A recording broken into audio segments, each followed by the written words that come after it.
আমরা স্মরণ করতে চাই সেই সকল বীর মুক্তিযোদ্ধাদের যারা জীবন দিয়েছেন আমাদের এই মাতৃভূমির স্বাধীনতার জন্য।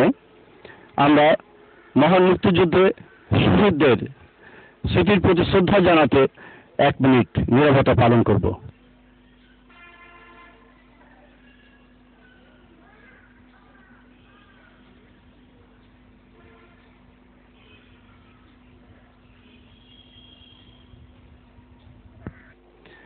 বাংলাদেশের মহান মুক্তিযুদ্ধে সাতক্ষীরার বিশেষ কয়েকটি ভূমিকা ছিল।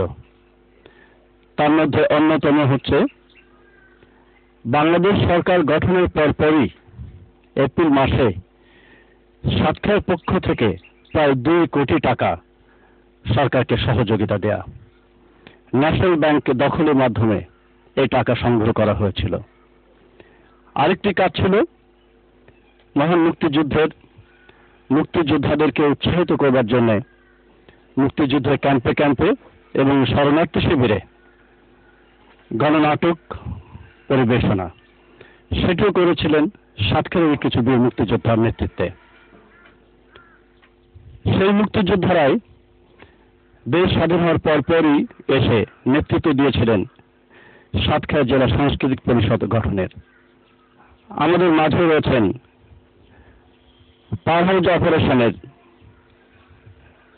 নেতৃত্ব দিয়েছিলেন যিনি, সেই শ্রদ্ধেয় বীর মুক্তিযোদ্ধা সোনা ভাই।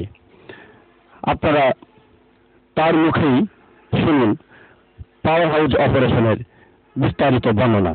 সোনা ভাই, কেমন আছেন? আল্লাহ রেখেছেন, আল্লাহ রহমতে। সিদ্ধান্ত নিয়েছিলেন কেন যে পাওয়ার হাউস অপারেশন করতে হবে সেটি বলেন সোনা ভাই। খান সেনাদের দুর্বল করার কারণে আর কি আমরা এই সিদ্ধান্ত নিয়েছিলাম। বিশেষ করে যে আলু ঝলবাল শহরে অপারেশনের সমস্যা হচ্ছিল আপনাদের, একই সাথে তারা আলোর সুবিধাটা নিচ্ছিল, এই জন্য সাতক্ষীরা আলো বন্ধ করে দেওয়ার আপনাদের পরিকল্পনা ছিল, তাহলে আপনাদের অপারেশন পরিচালনার সুবিধা হবে। হ্যাঁ, এবার আপনারা কিভাবে পরিকল্পনা নিয়ে আসলেন আপনারা দয়া করে বলুন। আমরা সাতক্ষীরা যখন আসি কর্মকার বাড়ির থেকে আমরা হাঁটা পথে আসি, আসার পরে আমরা রসুলপুর মোড়ে আসলাম। রসুলপুর মোড়ে আসার পরে আমরা চিন্তা করলাম যে রোড দিয়ে তো যাওয়া যাবে না, তবে ওই ড্রেন দিয়ে আমরা আসতে লাগলাম। ড্রেন দিয়ে আসতে আসতে মানে আমরা ওই খুলনা রোডের ওখানে যখন আসলাম তখন তো মনে হচ্ছে যেন একটা দাঁড়াই দিয়েছে। তখন আমরা ওখান থেকে ইট ছুড়ি মারলাম। ইট ছুড়ি মারার পরে তখন দেখলাম যে কোনো লোক নাই। তখন আমরা ওই রাস্তায় উঠলাম, খুলনা রোডের থেকে রাস্তায় উঠলাম। ওটাই উঠে আপনার ওই ধোয়াবাড়া আছে, ওই ধোয়াবাড়ার ভেতর দিয়ে আমরা আসলাম গার্লস স্কুলের ব্রিজে। এখন আমাদের ছিল পিস কমিটি অফিসে যাবো। এখন পিস কমিটি অফিসে দেখলাম যে ভীষণ আলো লাইট, সেই লাইটটা বিধ্বস্ত করার কারণে আমরা ওই গার্লস স্কুলের ভেতরে মানে কিছু রিপ্লেট ছড়াই দিলাম এবং আমরা ওখানে দেখলাম যে খানজানা খুব কাগজ করতেছে, করতেছে। ওখান থেকে দেখিয়ে আমরা আবার দেখলাম যে ওই যদি রেগুলার কন্ট্রাক্টের বাড়ি যদি আমরা ডেভেলপমেন্ট করতে যাই তাহলে আমাদের খুব অসুবিধা হবে, কেননা লাইট চারিদিকে লাইট। তখন আমরা আর ভেতরে ঢুকতে সাহস করলাম না করার পরে তখন আমরা বললো আজকে চলো তাই পাওয়ার হাউসটা ডেভেলপমেন্ট করে আসি। তখন ওখান থেকে আমরা গার্লস স্কুল ব্রিজ পার হলাম। পার হওয়ার পরে তখন ওখান থেকে আমরা রোডের সাইড দিয়ে আমরা আসতে লাগলাম, খালে সাইড দিয়ে আসার পরে ওখান থেকে আমরা পাওয়ার হাউসে উত্তর সাইডে সীমানায় আসলাম। সীমানায় আসার পরে ওখানে তারের কাটা বেড়া ছিল। তারের কাটা বেড়া তখন আমরা কি করি, ওখান থেকে কিছু কাঠুরি দিয়ে আমরা কাটার পরে ওখান থেকে আমি ওখানে তো কেরা রেগি করতে পারে তা ওকে ওখানে আর কি আগ্রহ হচ্ছে না। তখন আমি বললাম যে ঠিক আছে আমি রেখি করে আসি। এখন রেগি করে আসলাম, রেগি করতে আসলাম। আসি দেখি যে দুইজন অপারেটর এই দরজা দিয়ে পশ্চিম সাইডের দরজা দিয়ে ওরা ওই টিপ ভেতরের দিকে চলে গেল। তো দেখি যে আর আসছি না। তখন আমি একটা আবদাল জায়গা পাইছিলাম, সেই আবদাল জায়গা দাঁড়িয়ে আমি দেখতে লাগলাম। তখন ওই দেখি যে টিপ ওরা ভেতরে চলে গেল। তা দেখি যে আর আসছি না, দক্ষিণ সাইডের দিকে চলে গেল। আচ্ছা, এখন ওই তখন আমি ওদের কাছে ওখান থেকে একটা ট্রেন ছিল, সেই ট্রেনের ভেতর দিয়ে কোল্ডিং করতে আমি আসছিলাম। আসার পরে আবার সেই ট্রেনের ভেতর দিয়ে কোল্ডিং করতে ওদের কাছে আমি গেলাম।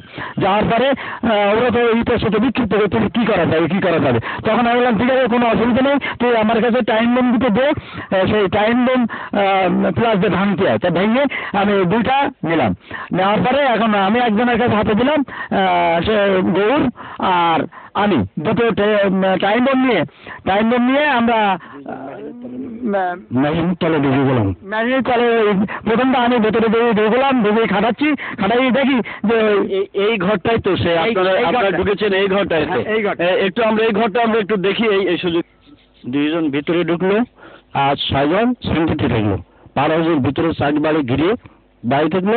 তারপরে ওইটা বোম ফিট করে বেরিয়ে চলে যাওয়ার সময় তারপরে যখন আমরা পার্কে চলে যাই, এখন ওখান থেকে এখন ওই আমরা যখন ভেতরের থেকে সবাই ওই যে আমরা যে গ্রুপ কটা ছিলাম 7-8 জন সবাই ভেতরে চলে গেছে। আসার পরে তখন আমরা যখন বেরিয়ে যাচ্ছি তখন এর ভিতরে ভীষণ কুকুর দেখতেছে। তখন ওই আমরা যত তাড়াতাড়ি ছুটিয়ে বেরিয়ে যাত্রীরা এসে চেষ্টা করছি। এখন পিছনে যে তার বেড়া পার হয়ে গেছি তখন দেখি যে ওই পিছনে ওরা রাজাকারেরা হোক আর যে হোক সেই কর্তৃপক্ষের হোক ওই সেন্ট্রি রয়েছে, ওখানে লাইট মারতেছে, 5 ঘন্টায় লাইট মারতেছে আর বলতেছে হল্ট। তখন এরাও কিছু আমরা পশ্চিম সাইড দিয়ে আমরা উত্তর সাইড দিয়ে বেরিয়ে চলে যাচ্ছে। পশ্চিম সাইড আমরা পশ্চিম সোজা মনে করেন অনেক পরে তো মনে করেন